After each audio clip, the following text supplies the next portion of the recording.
Mm. De retour au CHUM à Montréal, je n'ai pas la même énergie que j'avais. On dirait que le Seigneur m'a abandonné. C'est comme ça que je me sens. Mais je sais qu'il ne m'a pas abandonné. C'est peut-être moi qui l'ai abandonné. Peut-être que je prie moins. Je suis plus comme dans le découragement. Il y a aussi que physiquement, je me sens comme fatiguée, pas d'énergie. J'ai comme tout le temps des nausées. Aussi, ça diminue un peu le goût de persévérer, maintenant. Je trouve ma joie en Dieu.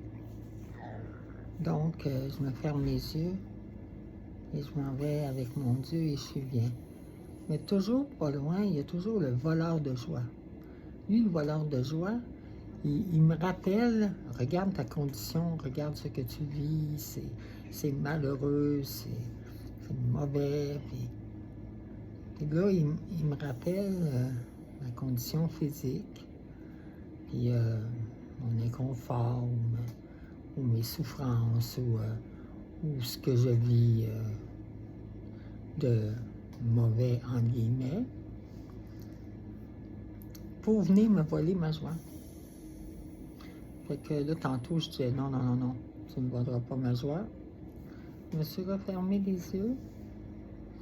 J'ai été retrouver mon père, et aussi, je suis bien avec mon père.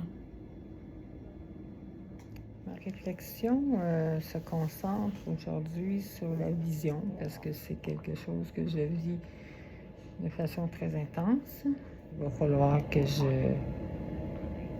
je prie pour avoir l'aide de l'Esprit Saint qui continue à me donner cette patience, parce que avoir la patience, ça va être beaucoup, surtout quand tu ne vois pas ou quand tu as de la difficulté au niveau moteur. C'est important d'avoir la patience, parce que sinon, tu te fâches, tu t'enrages, tu te mets en colère, et que ça, c'est pas une bonne chose. Donc, je vais prier pour que l'Esprit Saint continue à me donner cette patience-là que je vais avoir de plus en plus besoin.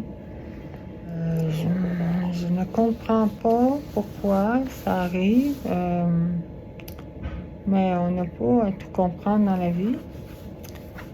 Faut faire confiance. Donc, je fasse confiance à Dieu, qui sait ce qu'il fait.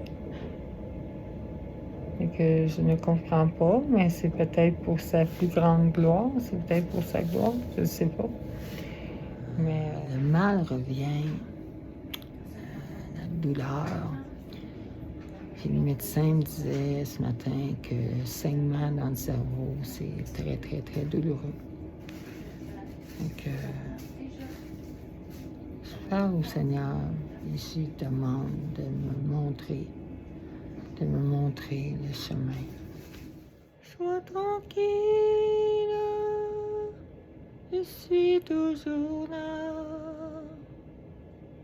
même au cœur de la nuit, quand tu ne comprends pas le chemin où je te conduis. Ne crains rien, je prends soin de ta vie.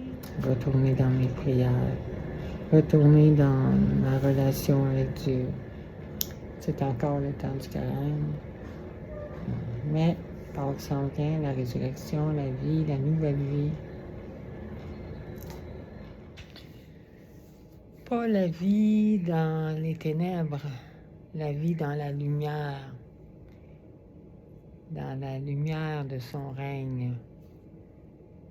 C'est ça qui s'en vient.